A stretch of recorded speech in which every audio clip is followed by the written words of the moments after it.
Yeah, so we had done till the verse number 55 in the Madhusudana Tika. Of course, we have finished the whole chapter of Sankara Bhashya, but because we are looking at both the commentaries, both Sankara Bhashya as well as Madhusudana, the Gudhartha Deepika, we will try to do the remaining verses of the chapter 18 from the perspective of Madhusudana Saraswati. As we had discussed, because there's a long gap in the classes, just to put it in perspective, Bhagavan explained to Arjuna the jnana nishtha, which a person is able to engage with after he has purified his consciousness, his antakarana suddhi, and then buddhya visuddhaya yukta vityatmanam niyamya cha sabdadir vishayan tyaktva raga desho vidasya cha. So he sort of leaves all this, and then ahankara, balam, darpam, kamam, krodham, parigraham, vimuchya nirmamah shanto brahma bhuyaya kalpate. So he's sort of mentioning the stages in which a person sort of graduates to be able to establish himself in meditation on the self. This meditation on the self takes longer if there are distractions. We started this whole dialogue about it pretty early in the chapter 2 when he mentions about Buddhi Yoga. First, he talked about the self as completely niskriya, nirvikara, and nirguna. And then he sort of gave a talk on how it's not easy to jump there. So one has to do his karma, which is bandhakaraka. But once we do the karma without phalasanga and with some sort of a samatva buddhi, and then have Ishvara Arpana, all the time surrender to the God, then it doesn't become Bandhakaraka. It in fact becomes Mokshakaraka as a upaya, as sort of building a foundation for us to engage in Jnana Nishtha. And then he mentioned about what is this Sthita Prajna and how a person establishes himself there. Now he's concluding this. So he's going back to a lot of things he has discussed earlier.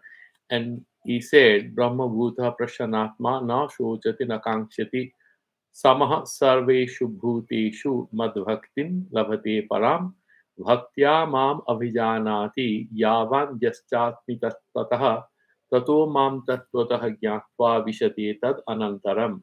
So in the last two verses that we have done, he's saying that first purify yourself, then he has deep meditation on me, and he has no further desire, no craving, no further aspirations. So far, the external reality, external engagements are concerned. And then he gets that ultimate devotion to me. So he becomes truth oriented. And with that truth orientation, he knows me. He sort of knows me. I mean, what is the extent of my existence? What is that ultimate truth?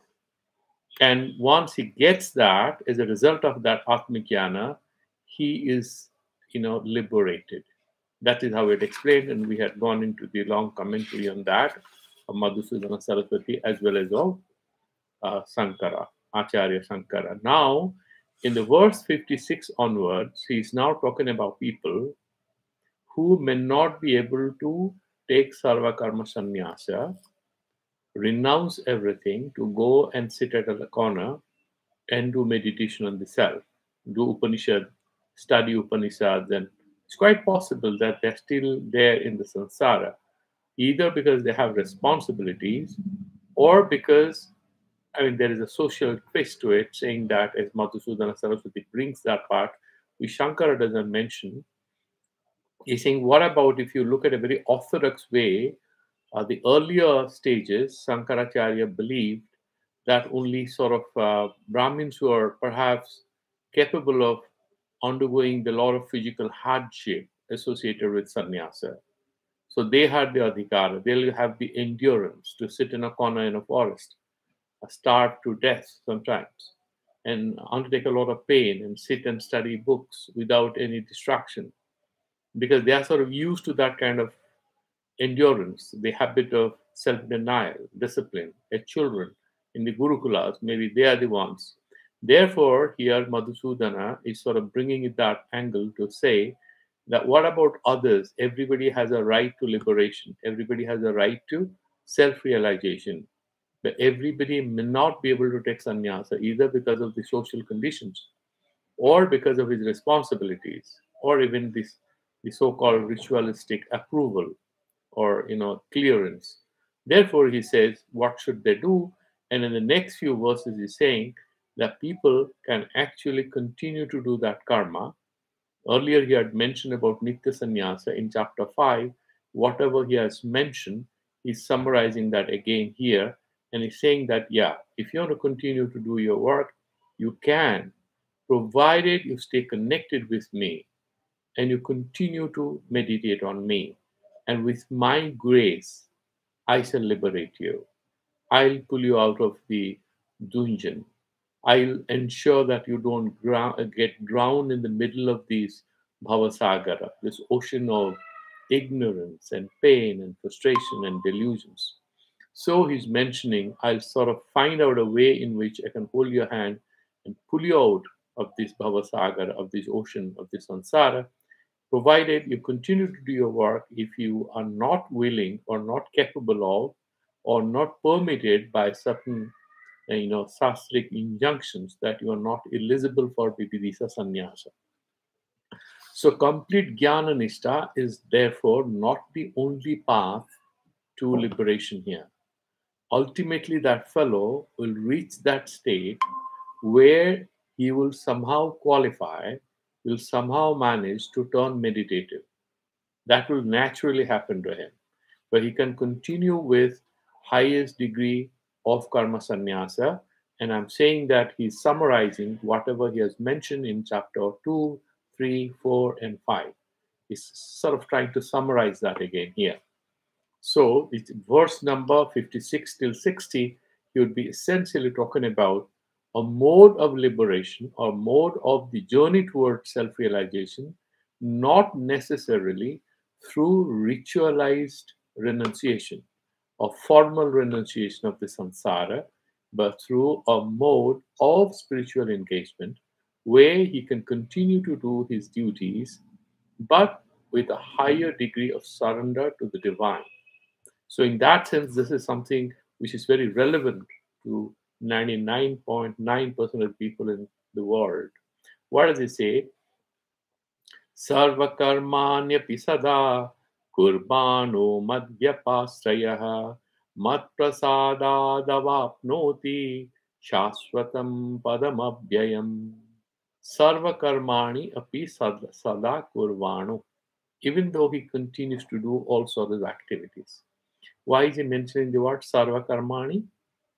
Okay, here the moment sarva karma is mentioned, this includes nitya karmas, namitika karmas, as well as kamya karmas.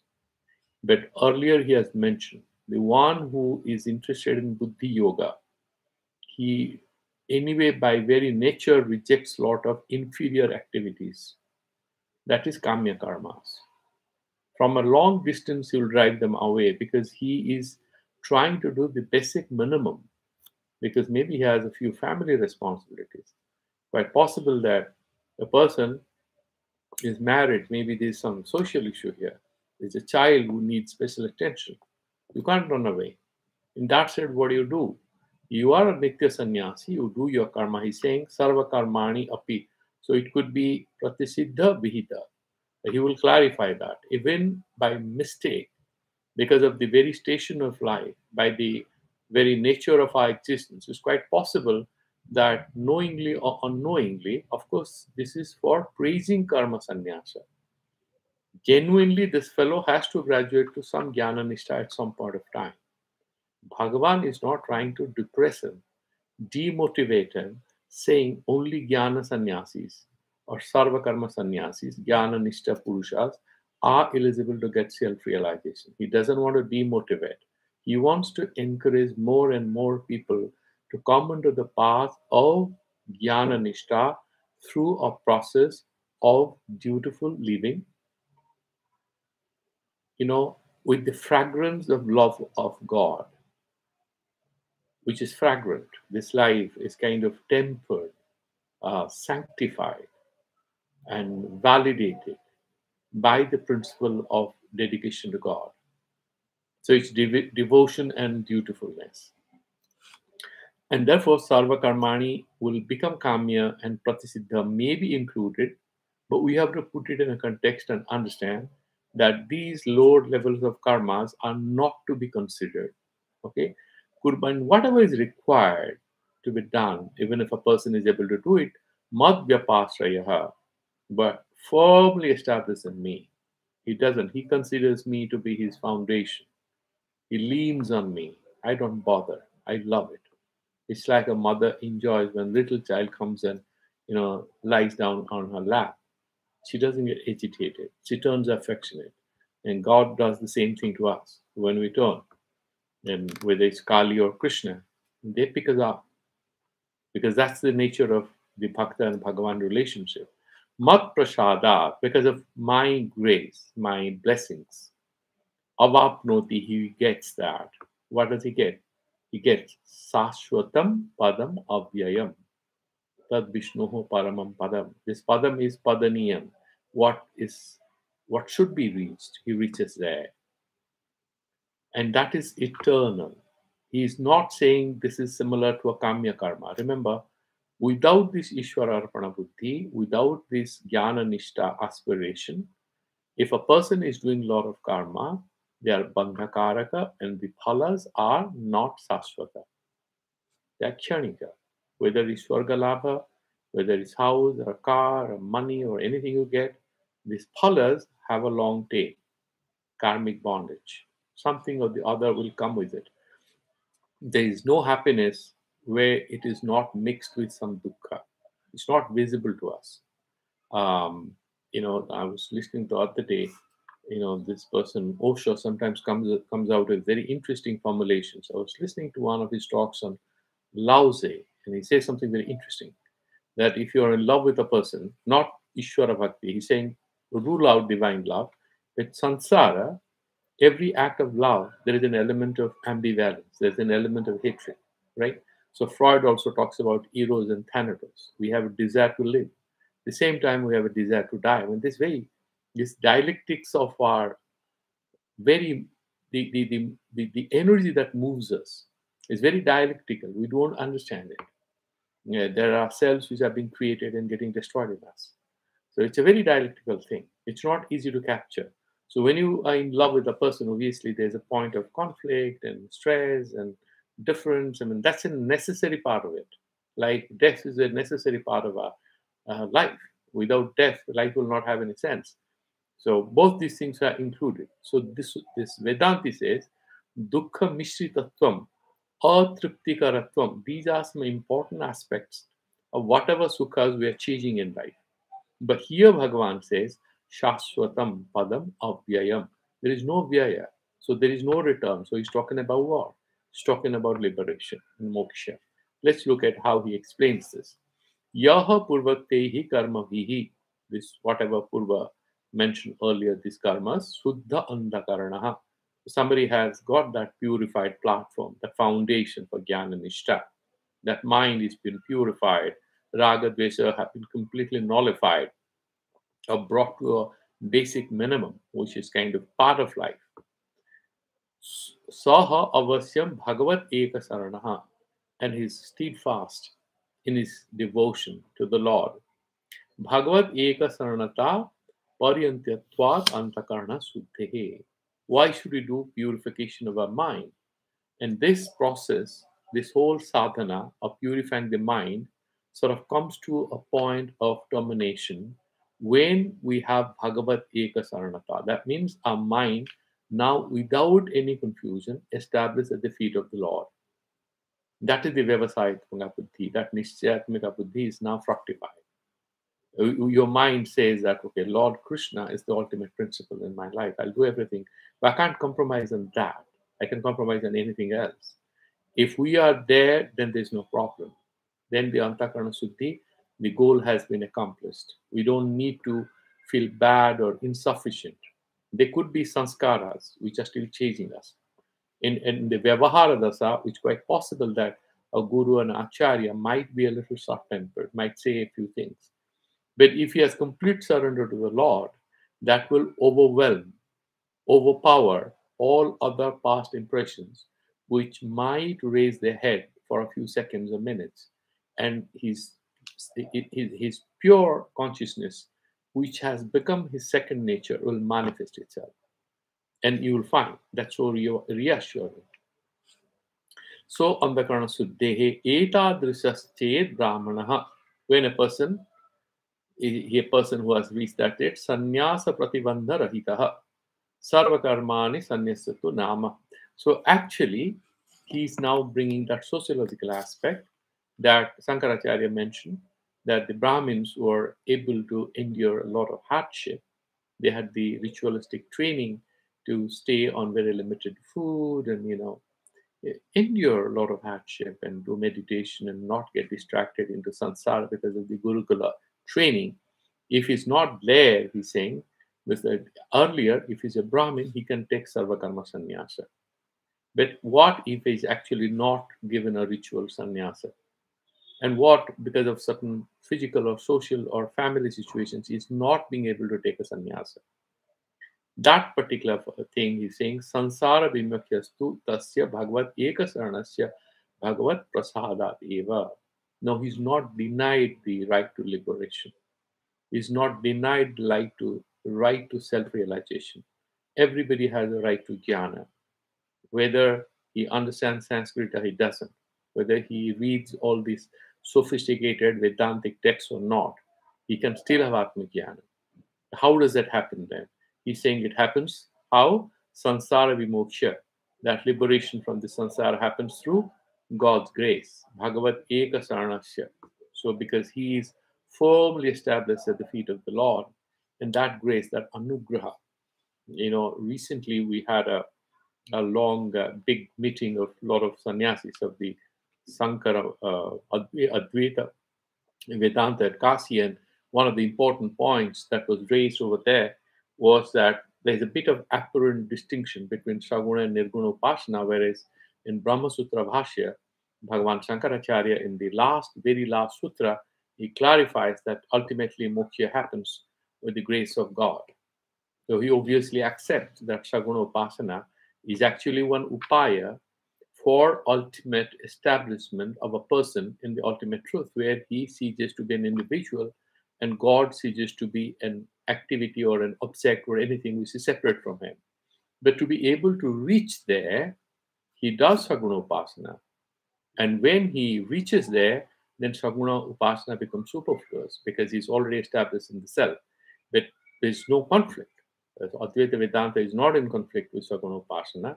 Saguna Upasana is in fact a path, a necessary element in the sadhana for Nirguna Brahma Siddhi, or self-realization without name and form.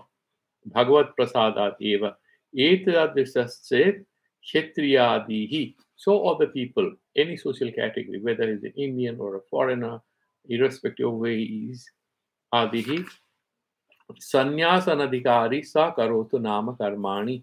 So all these people who may not qualify as per the orthodox interpretations of the text, later on Sureshwar Acharya clarified that whosoever has a right to read Vedas has a right to take sannyasa. And now these akhadas or these 10 sampradayas of the Sankarapanthis have gone a step further, and I met quite a few.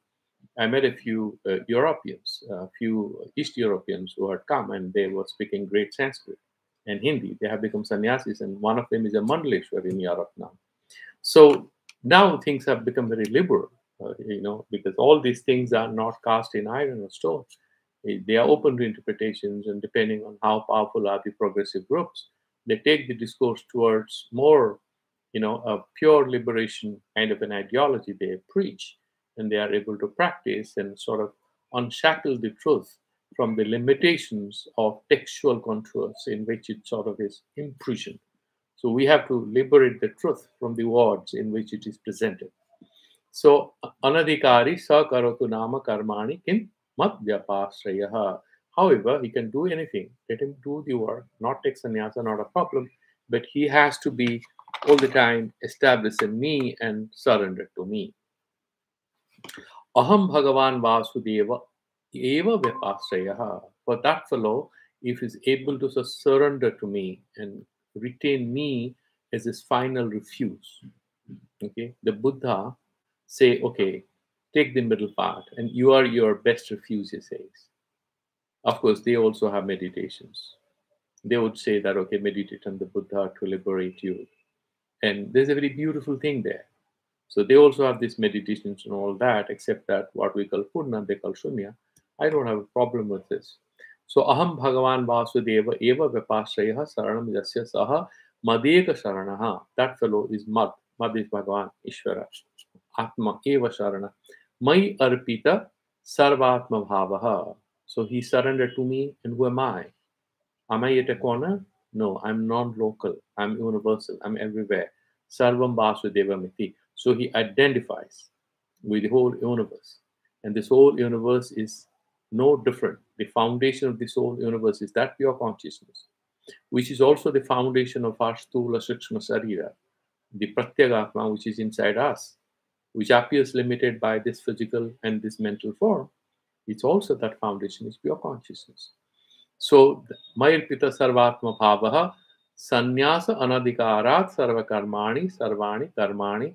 So now it's Madhusudana Saraswati's typical interpretation in Orthodox parlance. He says that because he may not have the ritual right to take sannyasa, he can continue to do all kinds of karmas as befitting his social station or his family station or whatever way you want to interpret it. Varna Samadharma Rupani Laukikani Pratisiddhani Va is including, of course, Bhagavad Gita doesn't say it. He's saying even if he does, because Sarva word is there, it's quite possible by mistake he does something which transgresses the approved set of actions. It's quite possible he does that. Or he forgets to do Sandhya Vandanam. Or he by mistake takes onion on an Ekadasi. In that case, Pratisiddhaniva Sada Kurvana, even if he does it, Mat Prashadat, because of my grace, my compassion, my protection, the spiritual grace and protection, Mama Ishwarasya Anugraha, because of my Anugraha, because I have this, I gave some grace marks to him. Apnoti, he gets, what does he get? Hiranya Garvavan Mad Vijnana Utpatya, because he gets that Mad Vijnana, he has that understanding of who am I. He constantly is meditating on me. He has understood the Bhagavad Gita. He's not taking sannyasa, but he's jnana nishta in his own way. And he has loads of bhakti in him. And he's a dutiful performer of his activities. Saswatam Nityam Padam. He gets that Nitya, that is liberation. Vaishnavam Abhyayam Aparinami.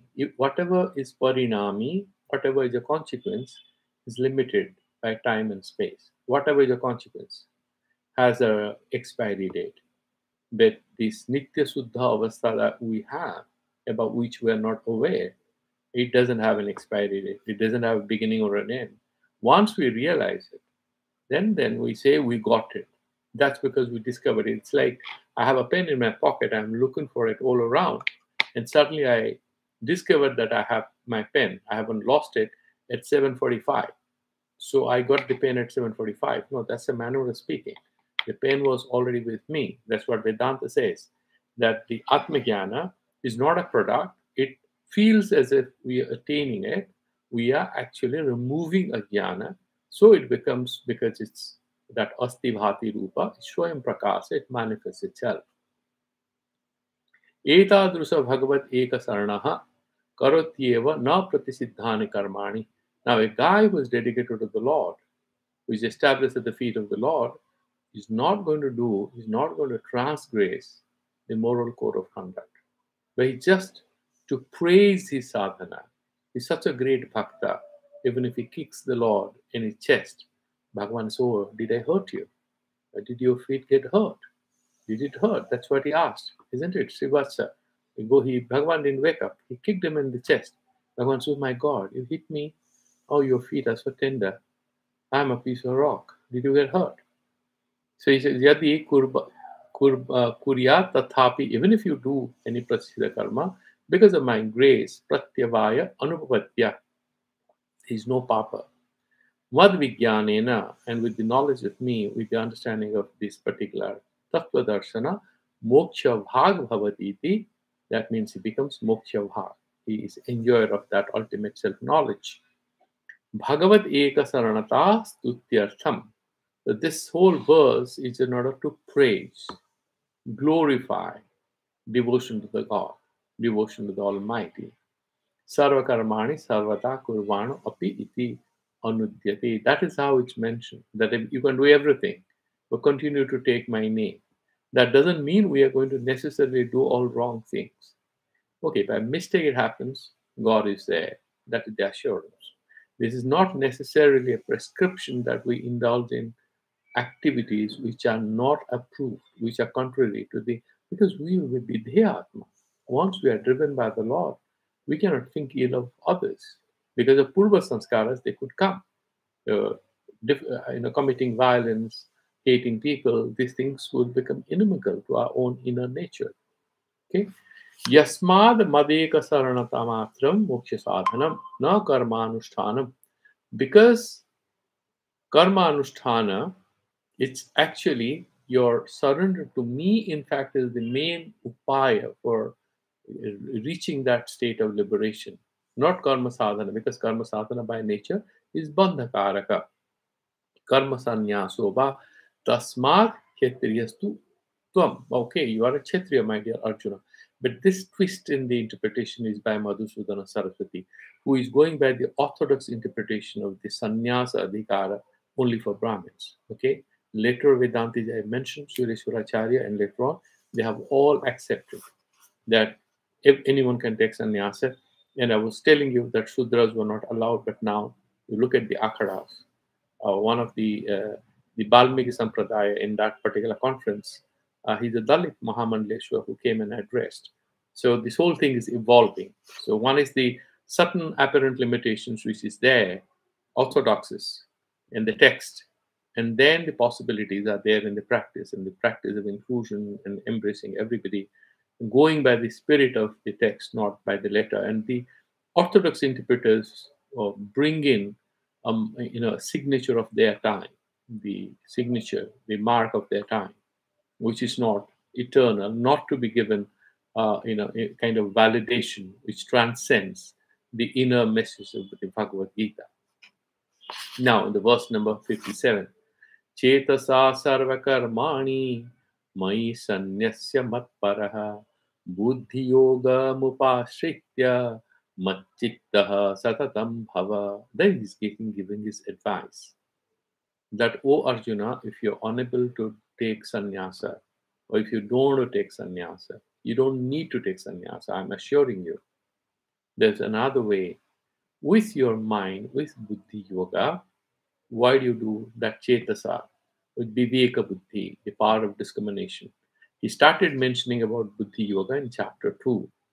And what does he say? Sarva karmani mai sanyasya. You surrender everything, offer everything you are doing in me, and be matparaha. This matpara word has been repeated a few times in Bhagavad Gita. And how to do yoga in chapter 2, he said, the one who is able to see me as the ultimate desirable thing in his life, he will be able to control his senses. Because the senses are interested, they get super excited. So whether it's a football match or it's a cricket match, or you're going to a mall and there's so many things being offered, now you don't know how to go anywhere. If you open your app and you have these shopping applications and there's so many things, they advertise you and they keep sending a lot of messages. You can't get distracted and you keep ordering things. You can turn out to be a shopaholic and look for happiness in these all anatma things, isn't it?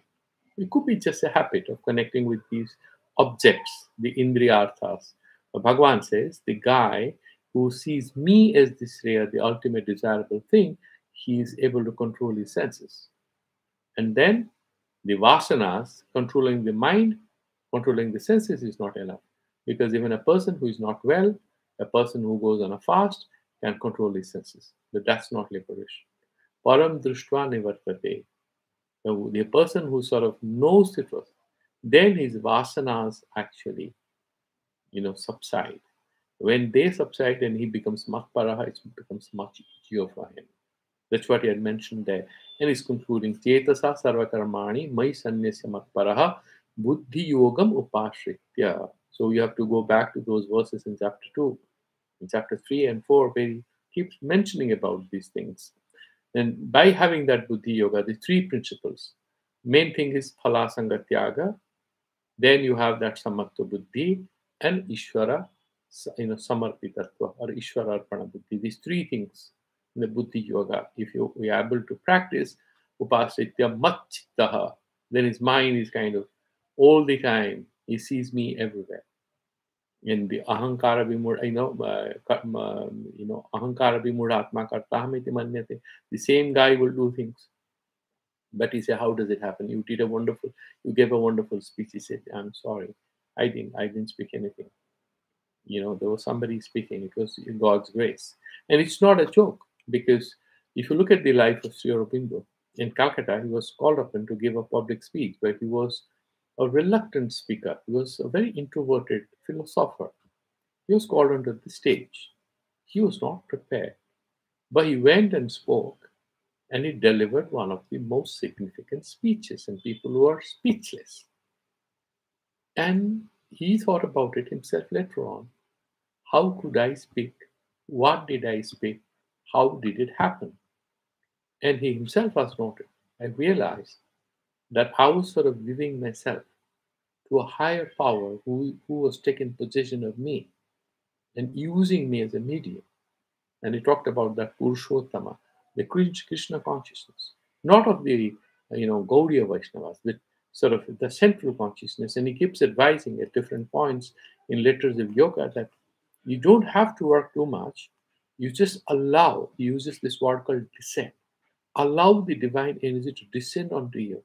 When we have so many human filters, we have so many obstacles. So grace is trying to enter us, but cannot enter us because we have loads of impurities in our consciousness. It's like the sun rays fail to, fall on the grass, which is below a big banyan tree, because the branches obstruct the sunlight. Same way, God's grace is unable to touch our lives when we have so many thoughts, so many sanskaras, and so many movements of our consciousness, which clouds our consciousness, and we're unable to allow that grace to come and touch our lives. And that's what he's saying. Buddhi yoga, yogam upasritya matchitaha.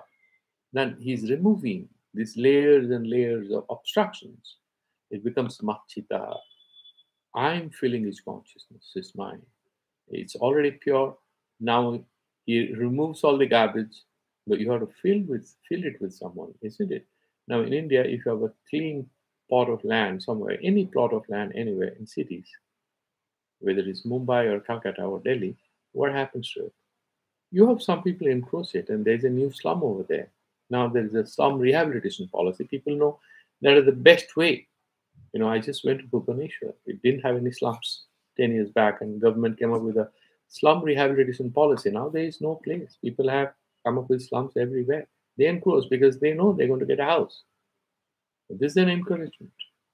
Now, if you remove all these slums, you have to replace this with some sort of a usage. Otherwise, people are going to encroach.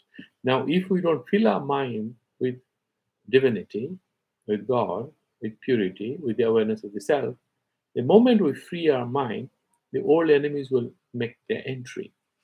That is the beauty of it. So constantly one has to be self-aware to ensure that these things are not enclosed by all these slum dwellers. I mean, I mean, I'm not saying this pejoratively, but all these people who will come and sort of take away our freedom. Okay, slum dwellers are much better people because they're just doing it because they have nowhere to go. But these little things will enter us and disturb us. They don't need to exist, but they have a friend in our mind which is absent-minded. Matchitaha satatam bhava, satatam, again and again. Now there is the catch here. Why is he saying satatam bhava? Because he knows that we have to do it again and again and again, and we have to continue this practice, because the moment we lose attention, as Thakur used to say, what is dukkha? He said, the moment we forget God, all the dukkha unfolds. That's how it happens. Chetasa viveka buddhya Madhusudana Saraswati is saying, Vivek Buddhya, Sarva Karmani, Drishta Drishtarthani, whether it is Drishta or Adrishta. Like you build a house, a beautiful house, you live there, that is Drishta Phala. You do a lot of Punya Karmas. The results are not seen. Where do they go? No, they are Adrishta. They are not visible, but they'll give their results. Adrishta Phala. All these arthas like Swarga or happiness or anything. My Ishwara Sanyasya, you just surrender all that at my feet. I'm doing all this. Results are not mine, God. My dear friend, Lord Krishna, I'm throwing everything at your feet, including my life.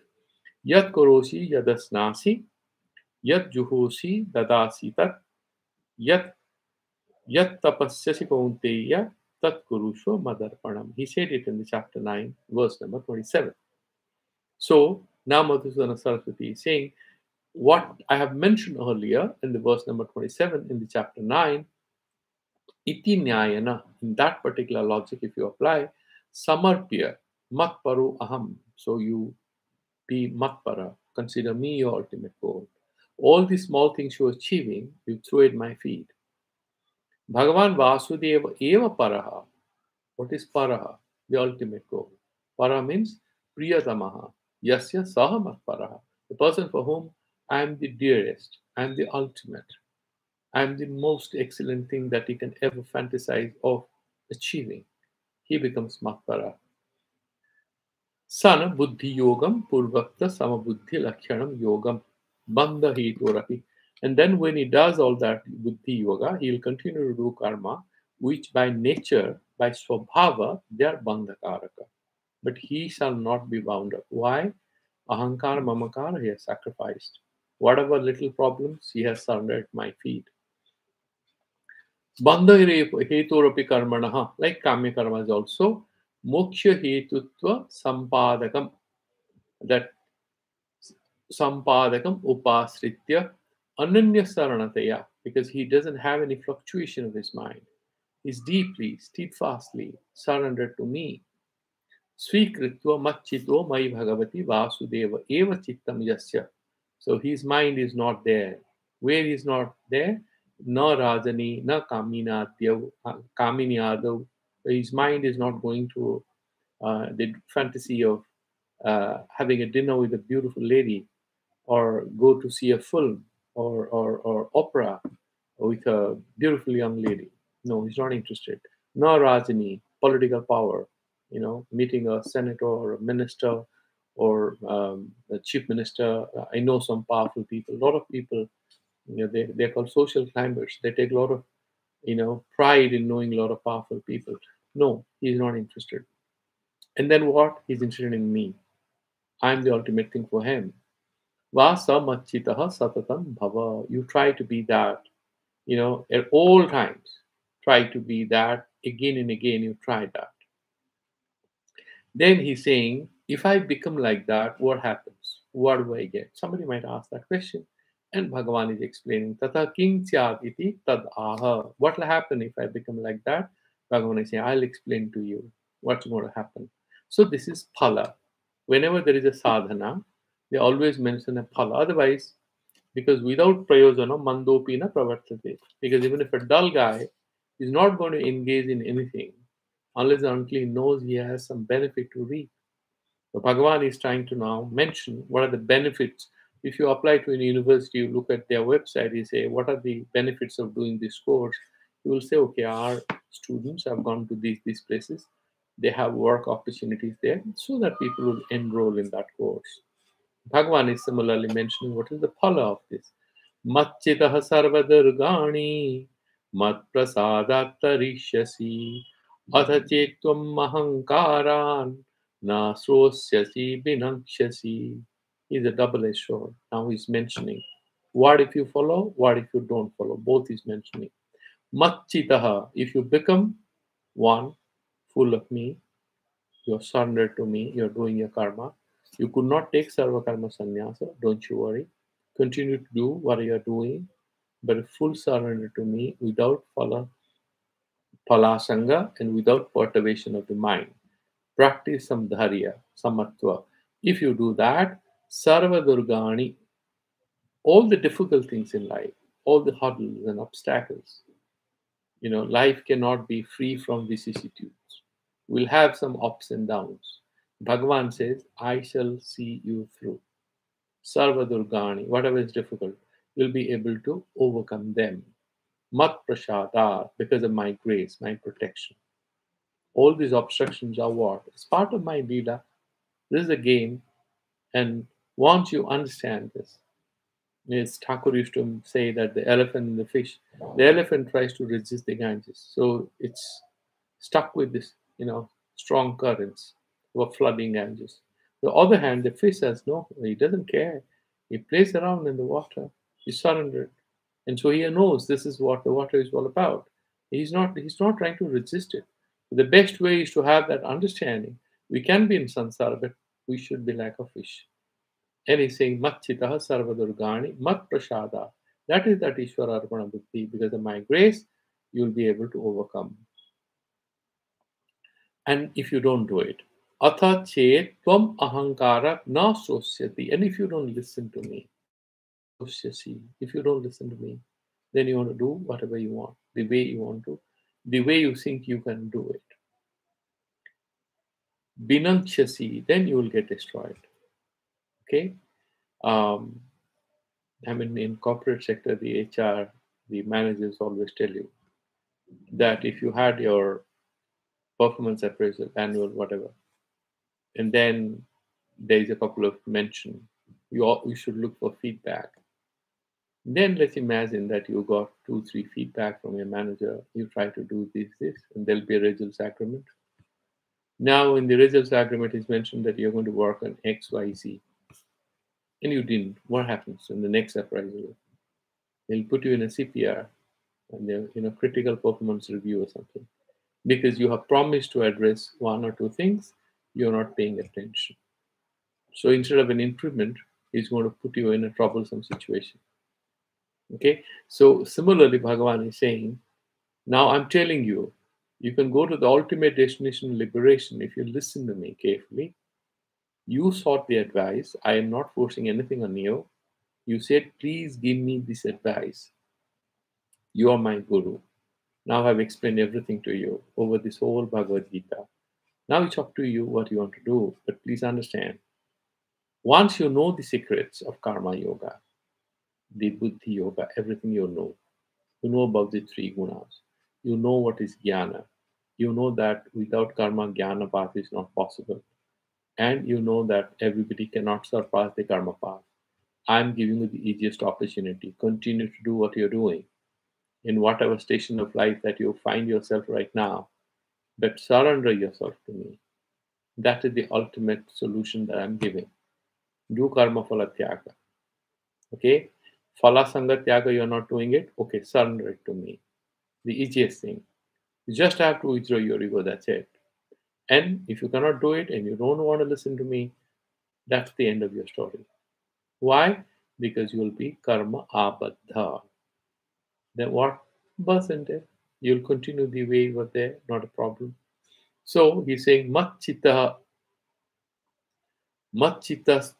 sarva durgani dustharani kama krodhadini. So what are these difficult obstructions? Kama, krodha, lobha, moha, madam, ashcharya, all these sararipus you'll be able to overcome. Sansara dukha sadhanani. Kama and krodha, how do they benefit us? Yeah, in a wonderful way. They'll give us a lot of pain in life. These are the beautiful paths to, hurting ourselves. So sansara dukkha sadhanani, in other ways where we find ourselves, things that, start hurting us. Mat prasada, because of my grace, my protection. Swabhyaparam antarena eva, without making special efforts on your own. Because if you're a secular person, if you don't believe in God, you'll try to fix them on your own. You'll go to psychologists or counselors and coaches and everything. Pay them money and try to fix it on yourself. You're a perfectly rational person. Well, the other guy is a little open to the idea of a divine presence, and then he meditates on God. Sometimes, and it works for him. Bhagavan says, Tarishati, solely with my grace. Anayasena eva atikramishati. Anayasena means without ayasa, without hard work and prayatna. When we are doing work, and we're doing work with faith in God, when we're doing work, you remember in chapter 18 earlier, we discussed what is that Rajasika and Sattvika. What is the basic difference? The Rajasika person is also doing Shastra, Bhita karma as per the rules. And the Sattvika person also does all this karma as per the Shastras. The basic difference is that the Sattvika person has the additional advantage of an overall understanding of why he's here, why he's doing it, and what is the goal. He knows this is a means to self clarity with which he'll embark on a particular mode of meditation on the self. He is doing it right now. He's not going to get stuck with it for whole life. It's like if suddenly you are given an assignment. Somebody says, no, no, I'm highly qualified. I can't do it. But the intelligent one knows, okay, it's just for a few months. It's just one assignment. Your assignment is not you. He has studied a little Vedanta. He'll do the assignment and get done with it. Then he gets another opportunity to do something which is dearer to him, which he enjoys. But the foolish one fights egoistically and he loses the battle. So Bhagavan is saying that what? So anayasana eva atikramishati. So in that Sattvika Rajasika, the only difference was that the Rajasika guy who is doing his karma as per the text, he knows the rules of the game. He doesn't know one thing: how to hold himself, how to integrate what he's doing. So he doesn't have nischayatmika buddhi. So he'll do everything, but he gets perturbed once in a while. He runs around for help. He's anxious and he has a lot of stress. The Sattvika guy doing the same thing is relaxed. He's not working less hard or more hard. The Rajasika guy is doing equally hard. He's also working, but he's not stressed out. Why? He has immunization. He has got vaccinated with the God principle, with certain amount of devotion, a bit of meditation. He has picked up a few secrets. Why not to get too much agitated, too much obsessed with what he's doing? He's working equally hard, but he's smiling. The other guy working hard, stressful. Both may get the same results. He is bound up with the result. This guy is free from the result. Which one is better? That's why the Sattvika guy wins over the Rajasika guy. Very thin difference. Externally, no difference. Maybe the Rajasika guy appears to be more hardworking, much more achievement oriented. The Sattvika guy may appear to be a little less professional, little less pushy, but gets results and slowly slides through life easily without much of stress. And here Bhagavan says the same thing, that you will be able to easily anayasena atikramishati, you'll be able to overcome these obstacles. Atha ched yadi tu tvam, however, on the contrary, mad ukte vishwasam akritva, and you don't have faith in whatever I say, you don't trust what I say. Ahankarat pandito aham iti, then you think I'm a great guy. Haven't I studied? I've read all of Bhagavad Gita. I have heard a lot of philosophers. Garvat na soshyasi, and you don't listen to me because of your pride, your ego, your egotism. What happens to you? Mad vasanartham na karishyati, whatever I advise you shall not do. Tataha, then, binangshasi, I'm sorry, my dear. That's the end of your story. You will have vinasa prapti. Purusharthat bhrashto bhavishyati. He's not going to die. But that purushartha, the moksha, he becomes bhrashta. Yoga bhrashta is not this guy. Yoga bhrashta, he has explained. You continue to do sadhana. Before you achieve your goal, your physical body gets terminated. Your sadhana is not terminated. So you get the benefit. Here, this guy is going in a reverse direction. He abandons the path of knowledge. Then what happens? He becomes bhrashta bhavishyati kamakarena sannyasadi acharan. So what happens? Instead of doing this niskama karma, you have this false sankalpa. Why shouldn't I take sannyasa? Who is this Lord Krishna? He himself said that you have to do jnana nishtha to get moksha. Upanishads say it. And why should I be stuck with this whole sansarika karya and this sadhana? This guy is trying to cheat me. He's trying to make me like a donkey. He's telling about moksha, he's telling about liberation, Then he says, go and fight the war. Go do your duties to your children, your wife, your brothers, your sisters. What is he talking about? He's confusing me. If you do lack kamakarana sannyasadi acharan, you will do pretensions, you know, and then what happens? You will not be successful. It's not going to work. This is markata sannyasa. You have a fight with your wife, you take sannyasa. You have a fight with your mother, you have a sannyasa. It doesn't work. So he says, if you do like this, I'm sorry. Twamcha, then he sort of again explains it. He further intensifies his assault on Arjuna's ego in the next verse, in the verse number 59.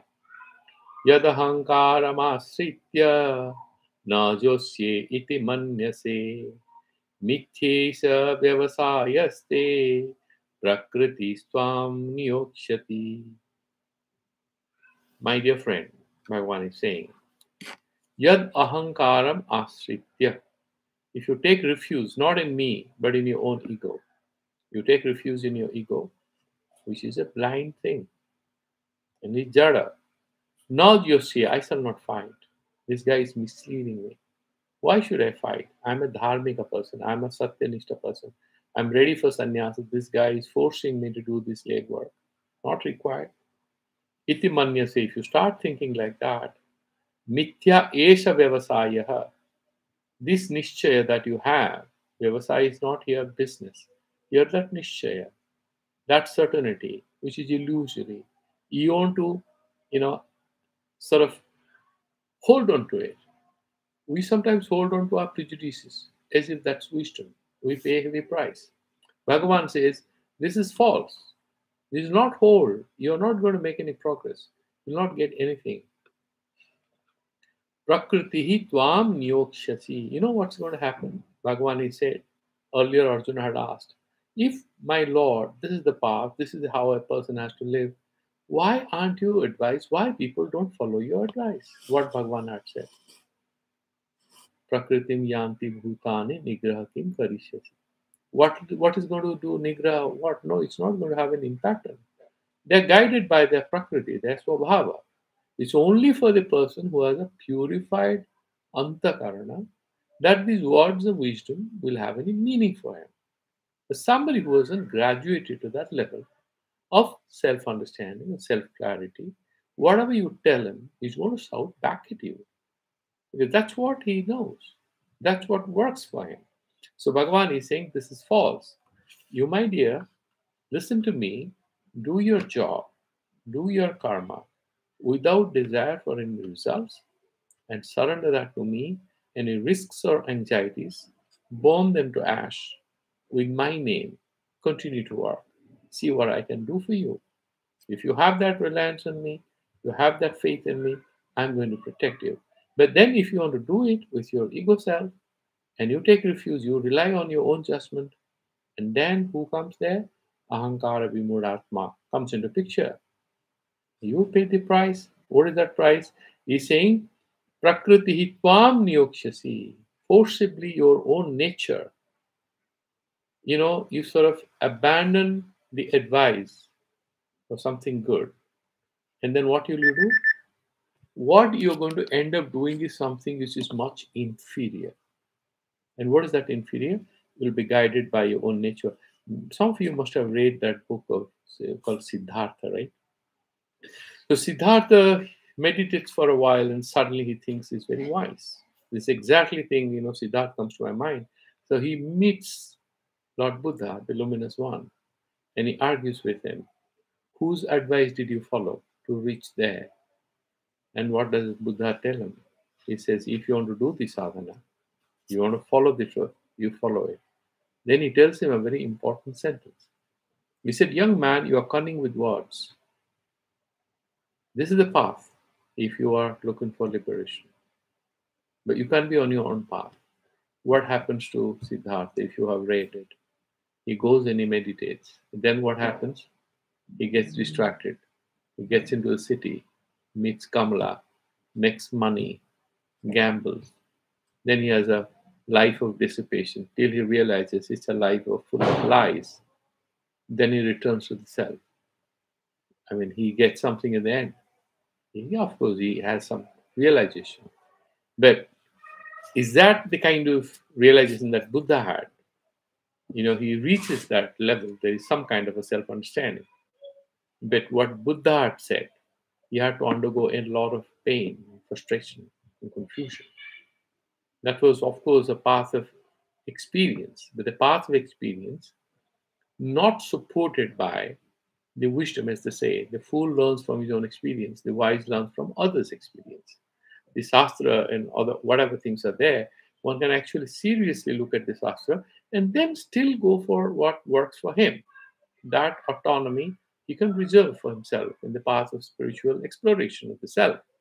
But then Bhagavan says that if you don't do it, your nature, your low nature, will pounce on you and pull you in a direction, and you will keep watching. You can't do anything. It will push you into a life of ignorance, apparent happiness, loads of suffering, life, birth, and death, and rebirth. That's what is going to happen. Ahankara dharmiko aham.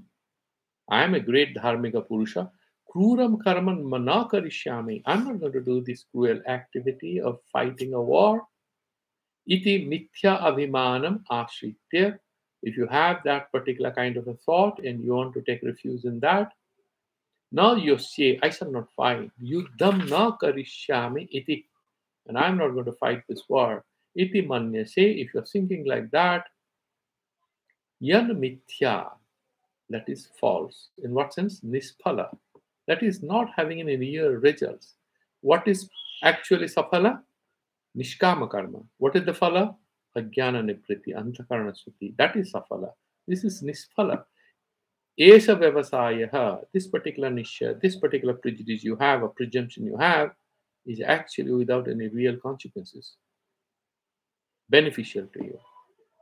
Nishchayate, that is your nishchaya. Tava yasmat prakriti, and therefore prakriti is what? That you're a kshatriya. You'll say, no, I'll take sannyas and go. Suddenly you'll overhear your brothers crying or shouting, your wife, your sister, and all saying, oh my God, where are you going? You are the greatest fighter. They're getting killed. You'll come back. And you'll come back having lost few relatives, and you'll get into the war from a position of disadvantage, and you'll lose it. Or you'll suffer humiliation, you might get hurt yourself. Tava yasmat prakriti kshetra jatyat kshetra jati arambhako rajoguna swabhavah tvam. So you have this rajasika guna, that dynamic energy that you have will pull you back into this battle. Nyokshasi, so he will prerayasati, it'll just so prerayashati, that will motivate you to come back to this battle. What does it say? That if a person runs away from what he's doing, not by a wise understanding of it, by force of a certain impulse, will not succeed in that, he's saying. So one thing we have to all stay away from in life is to stay away from snap judgments. Not jump to conclusions. Watch. Don't trust your mind. Trust the Shastras a little. Sit and think quietly about it. And sannyasa, just for the heck of it, it looks super exciting, but it will not work for you. That's what Bhagavan is saying. Preresiti yuddhe. And then, what is that prakriti? He's explaining in the verse number 60th. स्वभावदेन कौन्तेय निबद्धः स्वेन कर्मणा कर्तुं नेच्छसि यन्मोहात् करिष्यस्य वसोऽपि तत् स्वभावदेन कौन्तेय. Whatever is born out of your swabhava, we know that in Vedanta there is swabhava and swarupa. Swarupa, we are nitya, mukta, suddha, buddha. Swabhava, past sanskaras, karmas, three gunas, and there is a certain proportion in which the sattvika and the rajasika and tamasica gunas are expressing themselves through us. And because of those three gunas, we do few karmas. Swabhavajena kaunteya. These karmas, swabhavajena karmana. Kaunteya nibaddhaha. Swabhavajena karmana. Swena karmana nibaddha. You will bind yourself. Everyone. Swena, himself. Because that's his nature. Kartum nechasi, then you don't want to do it. No ichasi. However, yan moha. Why you don't want to fight the war? Because of moha, because of a faulty understanding, because of your delusional preoccupation with or twisted understanding of what is dharma and what you should do. And because of that particular thing, you are trying to do something. But the problem is, my dear friend, you will do karishyasi avasya avasopi tat. You will do it without control. Your nature will pull you into that. Okay, so we'll stop here, and we have completed an hour, and we sort of will start this discussion tomorrow. We'll be able to achieve another 5 verses. So we'll try to smaller, easier verses. So I'll stop here. If any questions you can ask, and otherwise we'll do Santi mantras, but I'm putting an end to the YouTube.